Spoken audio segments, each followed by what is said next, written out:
Hey guys, how are you doing again? It's me. I have a strong message to send to you guys. We're fresh off from just uploading the Temple of Lucifer and the Vatican video that's been up for a few days now. And previous to that, I had done the Holy Tabernacle of the Mysteries Uncovered series. And so that's been rolling for a while, and I'm glad to see that it's been getting some good reviews, more views. It's growing, and so Mysteries Uncovered is still running. But I just want to let you know that last night I was just sitting there and I was praying for the direction of which way I'm going with that series. And I prayed, just, Lord, please direct me to the proper material. What is it you want me to do? I have tons of things here that will eventually be probably shared, but I only work on an episode when I feel the Lord is really pushing it onto me. But since I did that previous episode 15, I wasn't sure what to do next. I wasn't going to go back to, the dark side with Lucifer and everything. I want to continue moving forward with Jesus and what he means to us. And so I was praying, and I just felt, Lord, please show me what is next. And it was soon after that I felt the Lord pressing on my heart. It wasn't going to be another episode for Mysteries Uncovered. I don't know if that's even going to continue. I'm just going to do whatever he leads me to do. But he told me fairly clearly in my heart that he wants me to do a testimony, which I haven't done until now. I've shared it to family and friends a few times here and there. I've shared it on Twitter on a couple of occasions, but it's been quite a long time. Nothing formal like this. And I felt him telling me this is what he wants me to do. And this is what I think Scripture has been trying to tell us from the beginning. Go forth and spread the gospel, but also testify to him. And I haven't done that, and I'm guilty of it. So I'm going to do that here now. I'm going to take the time and tell you my story of how I became a Christian and how he transformed my life. So I want to begin with that. So it all goes back, I guess it goes back to since I was a kid. I grew up in a Catholic-based family. I felt we went to church. I remember as a kid we went to church, not every Sunday, but we did sometimes, I suppose, especially for, maybe Easter, maybe Christmas, we did that. But I remember my very first time I felt God using my mom to sow the seed in me, and that was when I was in her arms. I don't know how old I was. I was probably 5 or 6, I don't know. But my mom was carrying me, perhaps younger, and we were walking through the church, and it was a big cathedral. It was a big Catholic church. And she was walking with me around, and there was no service happening. It was quiet. I don't believe there's many people in there. But I remember around the outsides, beyond the pews on the right side and on the left side, and then the altar was in the front.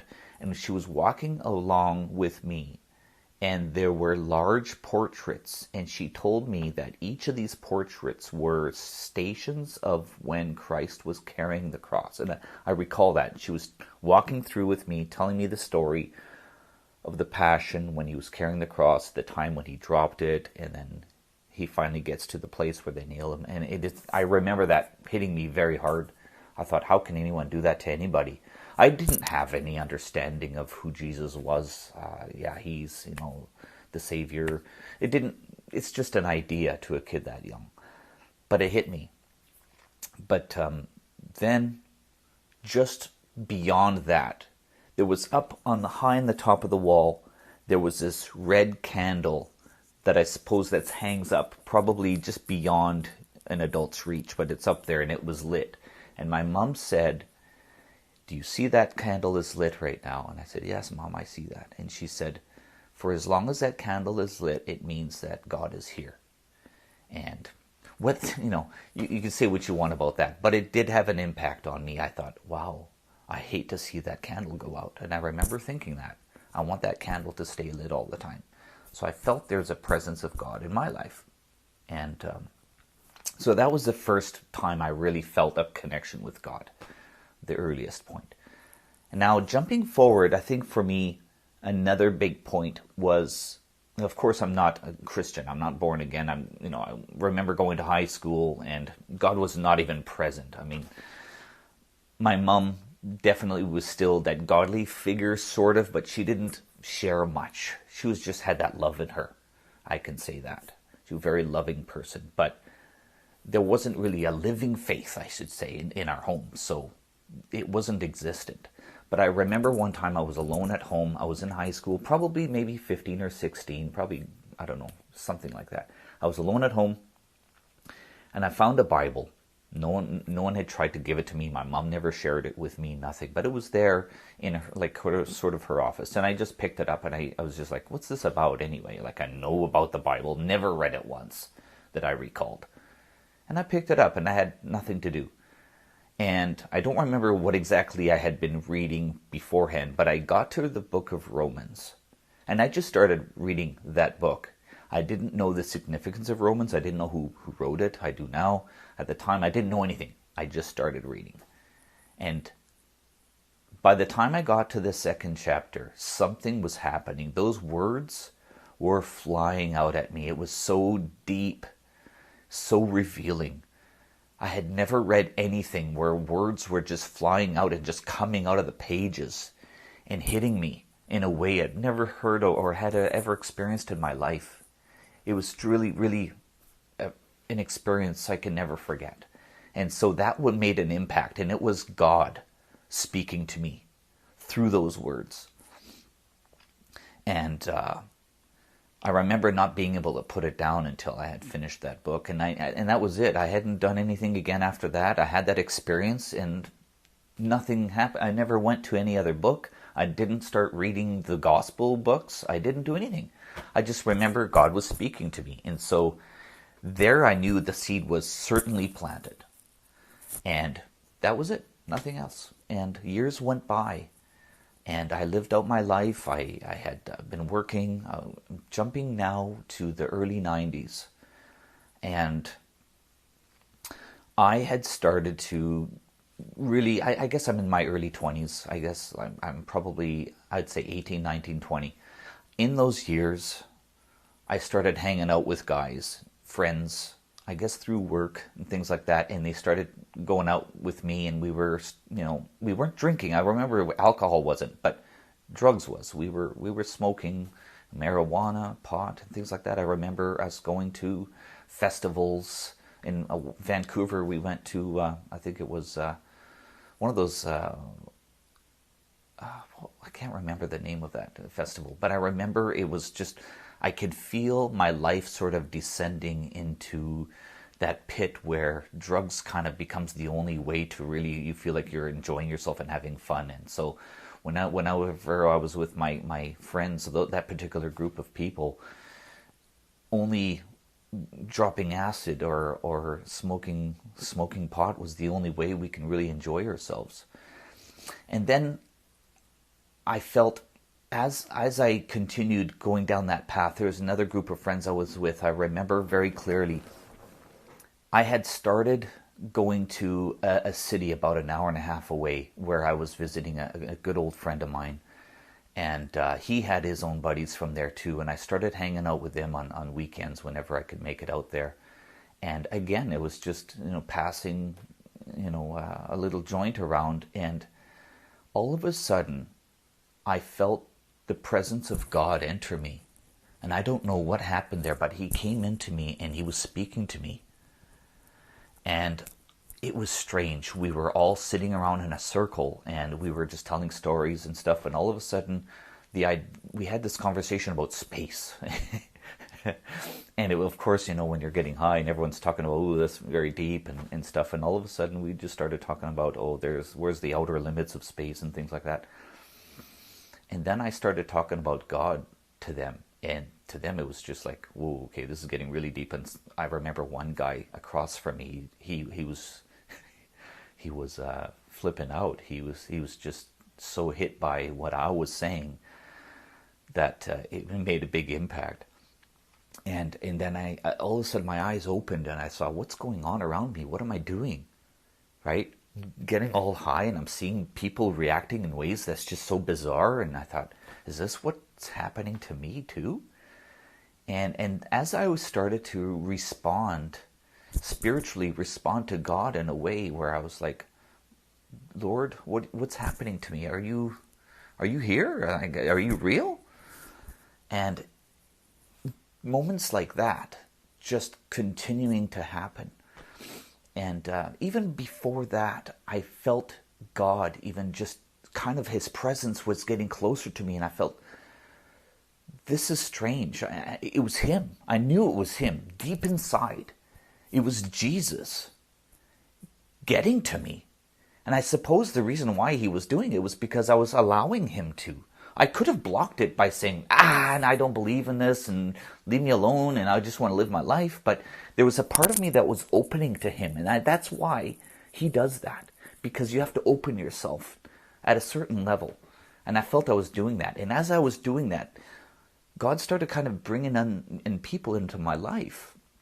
I remember one guy, through another friend, he met me. And I remember I came into the backyard. I was about to come in.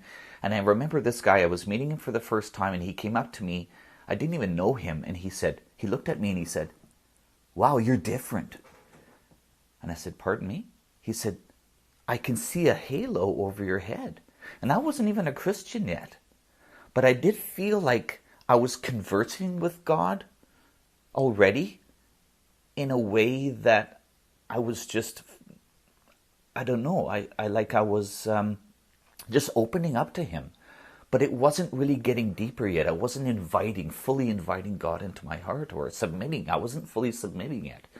But I knew I was already in that changing mode. And I was sort of slowly accepting that God is real, because he was so present.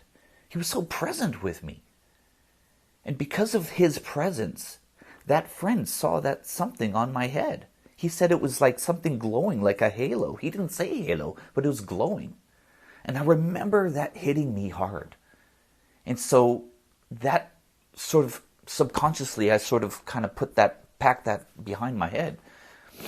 Now, going back to that day when I was an hour and a half away with my buddies, and we were smoking a doobie in the circle, and I knew I had to get going back home because I had to work the next day. So I left them and I started driving home. And I started talking to God. I started talking to him in a way that I never talked to him before. I was audibly speaking out loud. I remember going down the highway. It was already getting dark. And I just started speaking to him for real, from the heart. I said, if you're real, I want you to make yourself real to me. Show me. And one thing I want to say too is, at that time in my life, I was going through a kind of a broken relationship with my brother-in-law at the time, my sister's husband. I was really close to him growing up. He was like an older brother to me. I loved him so much. But at the place where I was working, he was there with me, and things just started descending. I wasn't really getting along with him anymore. I started to feel resentment and anger and hatred. And I'm not going to get into the details, but I really started having this deep animosity and hatred for him, where I hadn't even spoken to him. I made very sure that I would ignore him and never even look at him anymore. And even though we worked together, people around us, I would make sure that I would completely ignore him. And so I really had that in me, and it was dark. It was a really dark time. And I tried to act cool about it.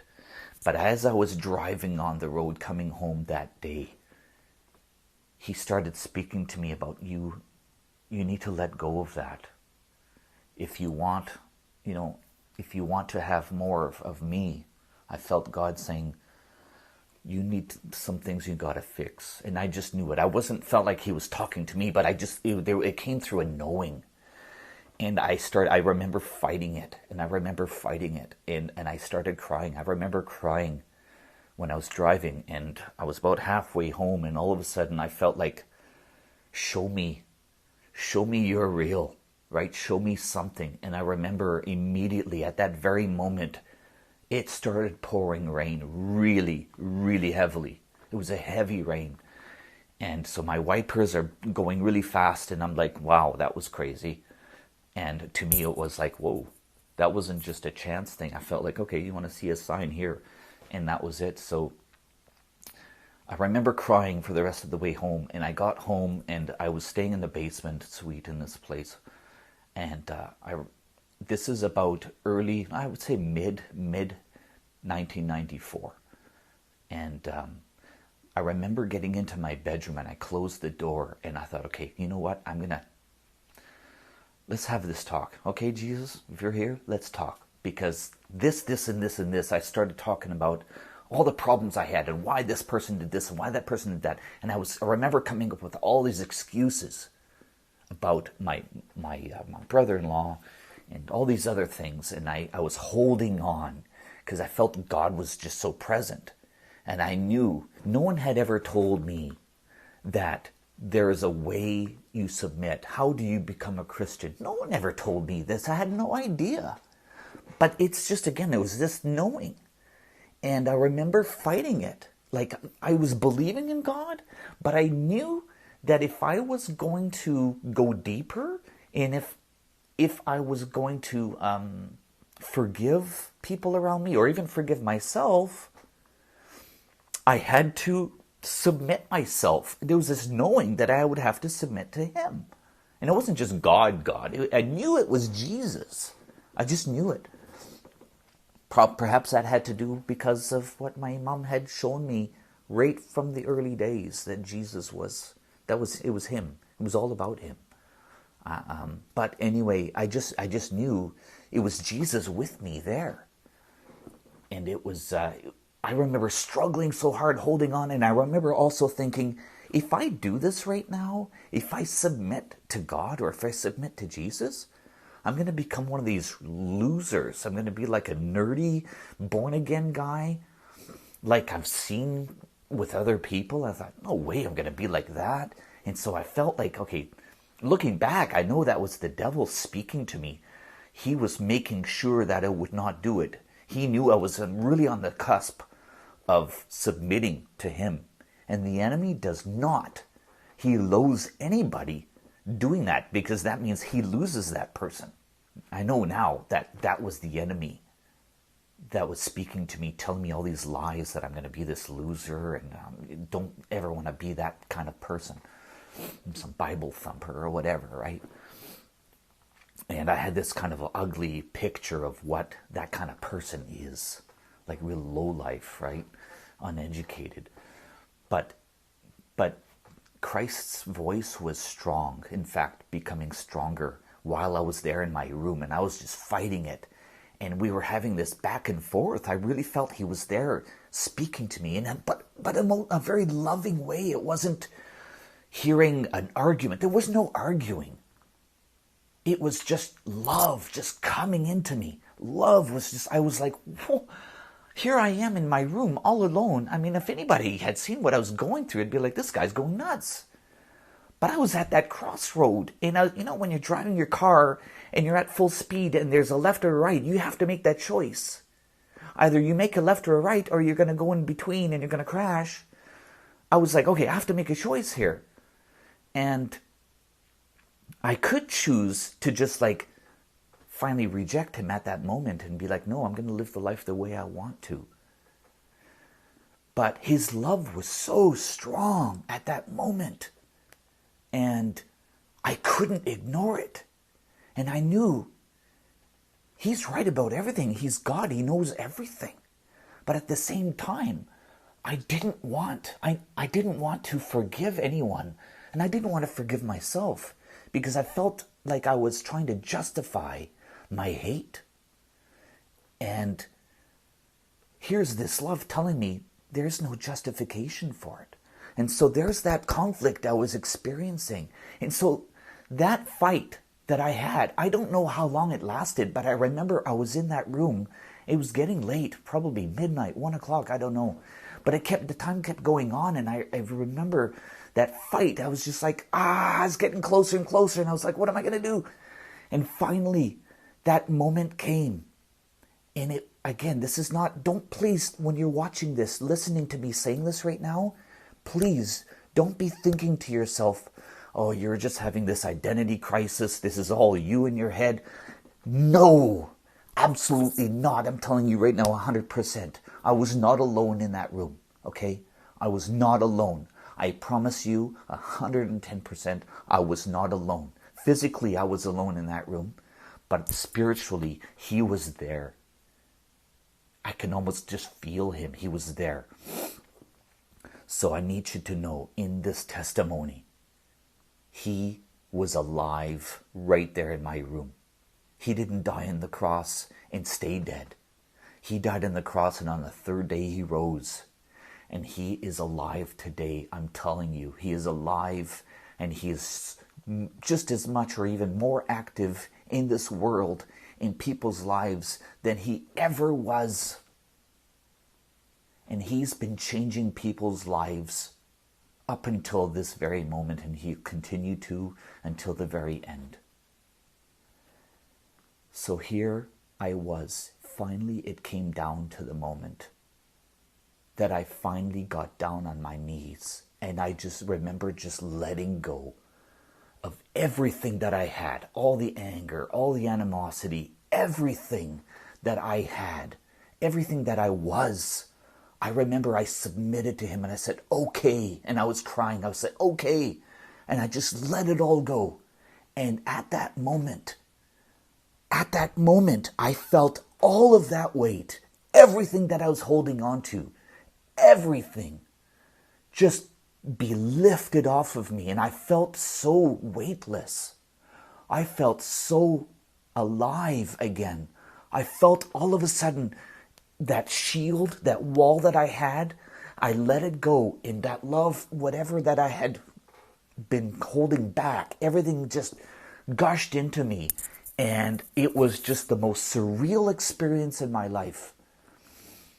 And the funny thing is, I must have been exhausted because I was made new, but then after that, I don't remember a thing. I just blacked out. I remember I must have fallen asleep. And I fell asleep on my bed, and that was it. I crashed. I was out.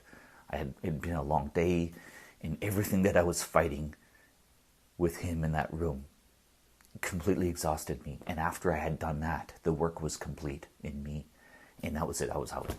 And here it is, okay? The next morning, when I woke up, that sun was shining bright, and I felt so alive. I felt different. I felt so different. And here's what happened. I was staying in the basement of this place, and upstairs lived my sister and her husband. And so they were at home. I don't think they even knew I came home, because I came home late. They always go to bed early. Now, I came up the stairs, and I'll never forget this. It was a bit late, maybe 9 o'clock, 10 o'clock in the morning. So my sister had already been up for a while.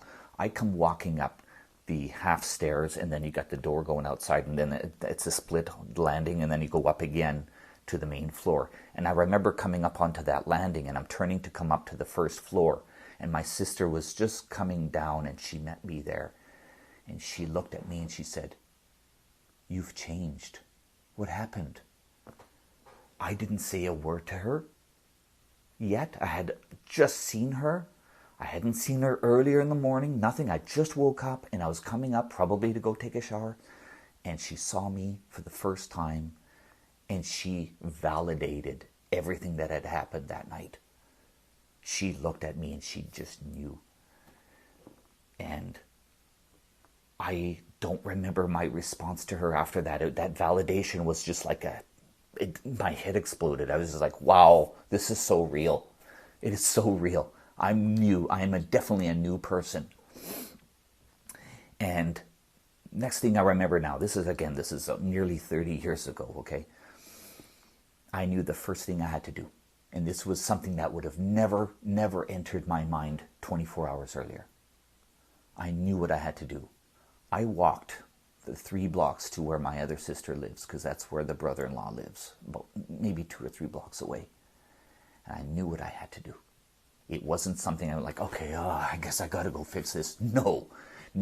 I was made new. All of that anger and resentment and everything that was in me is gone, right? It's gone. I'm a new person. I'm born again. And that means that anything that is broken in your life, especially when it has to do with something that you are at fault for, you're going to fix it. And you know what? I didn't fight it. I was so happy to walk over there. I couldn't wait to go there and fix it. And for most people, their pride would be standing in the way. They would be fighting it. No way I'm going to do this, right? I'm too proud. No, I'm right. They're wrong. I'm going to hang on to that hatred. But no, all that was gone from the night before. Jesus took it away from me. And I went straight over there and I knocked on the door. My sister answered. She looked at me. What are you doing here? I hadn't been there in a year because I don't want to see my brother-in-law. I've been ignoring him for so long, treating him so low, when in fact I was the one that was being really low. And she was shocked. She couldn't believe I was there. And then I remember my brother-in-law was sort of around the corner and he was kind of like, is that him? So I need to come in. I need to talk to you guys. So she lets me in, and it had been a while since I've been there. I said, I need to talk to you. And I went straight to my brother-in-law. I said, I got to talk to you. And we walked, I guess we went to the balcony or something. We were outside on their balcony, and I just let it all out. I said to him, you know what? I'm not going to say his name, but I've been wrong all this time. And I'm here to tell you, I'm so sorry for what I had done. I'd been the biggest jerk. I ignored you. I treated you like dirt. Been treating you awful. And I'm just here, and I'm sorry. You don't have to forgive me, but please forgive me. I'm sorry for everything I've done. And at that moment, I felt like, because that was the thing that was holding me that night. And finally, when it was coming out, it became so emotional. He just started bawling. He was crying so hard. My sister was crying so hard, and I was crying, and I took him and we embraced. It was the most beautiful, loving experience. And it's not me, okay? I'm not trying to paint a nice picture of me. It was Jesus. He changed me inside and out. I tell you, you have to know, only the love of Christ can change someone like he changed me. I was the lowest of the low. I was so full of anger and hatred. Man, if you knew me, you would think I was just full of crap. I was really garbage. But Jesus loved me so much. No matter how low I was and how hateful I was, he still loved me.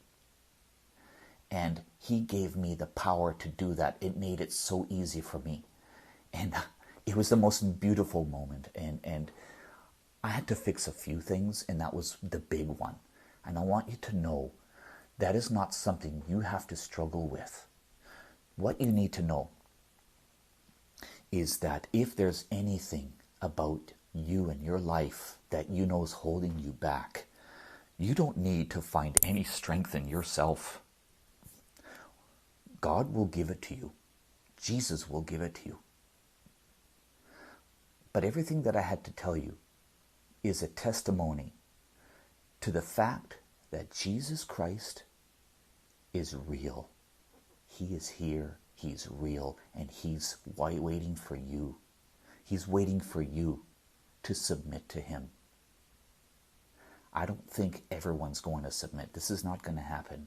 But Jesus has he's allotted a certain amount of time from the day he died on the cross until the end. And I've been saying in my videos that it's 2,000 years he's given us. He's given us 2,000 years. And on the third millennium, on the beginning of the third millennium, it's finished. Just like he had died on the cross, he'd been gone for 2 days, and on the third day he rose again. He's doing the same thing in the bigger picture. Like 2 Peter said, a day is to 1,000 years, and 1,000 years is to a day. And that is the key you need to understand. Jesus is coming back on the third day. He did so after he died on the cross, and he's doing so after 2,000 years. So once that 2,000 years is complete, and we're saying 2030 is basically the end of the 2,000 years. So after that comes the third millennium. And right at the beginning, that's when he comes back. So he's given us a short amount of time, and we're running out. We are running out. Because as I've been saying in my previous videos, 7 years prior to his second coming, the rapture is going to take place. So you can do the math. We're running out of time. Don't make excuses anymore. Jesus is calling you. And if you think that's not true, why are you listening to this message right now? It's not just me. Perhaps he has led you to this video to hear this message. Perhaps you've heard others as well. Again, it's not about me, it's about him. And because he told me clearly last night to do this, and I've been putting this off. I've known in my heart I should be doing this at some point. I just haven't. But I'm doing it now because he told me to. So this is him acting, and this is him telling you, look, if it can happen to this guy and so many others, it can happen to you too. All you need to do is get down on your knees, submit to him, and tell him that you have been holding on to whatever you've been holding on to, and you're going to let go of it. And only he can change you. You cannot do this on your own. You cannot do this and fake it. It can't be. It has to be the most genuine thing in your heart. Perhaps you've been struggling through things like I did. But now is the time. There's no more putting this off, because if you keep holding him back, rejecting him, that time is going to run out, and he's going to take that as your final answer. And there's no sitting on the fence. You either fully accept and submit to him, or you don't. If you're on a fence and you're like, I'm not sure, yeah, I think I believe in God, you're just as much on the other side of the fence. I'm sorry, there is no fence sitting here. You either fully accept him and submit to him now, or you reject him. And the time is running out, and I'm here to tell you, this is the most crucial decision you will ever make in your life. This is it. It's almost time. And millions of people around the world are about to disappear, because the rapture is going to pull us all out of here for those who are in him. Everyone else is going to remain, and the world is going to try to come up with a strange, very, very bad story that's going to cover the story, and they're going to tell you something. Probably we've all disappeared. Maybe it's just some alien abduction or something. I'm telling you, you might be laughing right now. Please don't. Don't. I'm putting my word on it. The rapture is going to happen sooner or later, but the time is ticking, and the clock is going to run out very soon. Why wait? Do it now. Do it now. Because once you've realized, yes, millions of people have disappeared, you've lost your chance to join us. You'll still have a chance of salvation, but you're going to go through 7 years of absolute turmoil in this world, and you're not going to want to be a part of it. And there's no chance to say, hey, let me catch up, I'm sorry, get down on my knees, please take me, it's too late. You can't join us up there and miss out on that 7-year tribulation.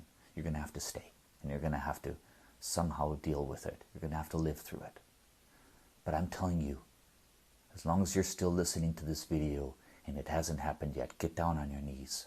I'm begging you now. I want to see you join us. And if you don't, I'm telling you, you're going to go through a hard time. And you're going to have to go through the most difficult 7 years of your life before you can join us. So don't wait. Please, get down on your knees. Talk to him. Accept him as your Savior, as we have. You can do it. You can do it. So I'm going to leave this to you. And if you need to know more, I will put the link to the video called The Gospel Message and you can watch that one as well. But I'm telling you, this testimony is 100% real. None of it have I made up. I didn't make any of it up. Everything that I said was real. And He is there. He is present. He's waiting for you to submit. So I'm going to let you go on this. Take care, and God bless you all.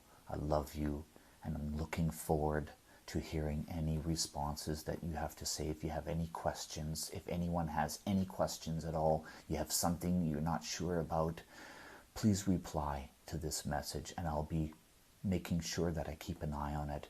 I'm happy to talk to you. I'm happy to connect with you in some way. Just let me know how you would like to do that, and I would love to lead you into how you can submit yourself to Him. I'm here for you. All right. Take care. Hope to hear from you soon. Bye-bye.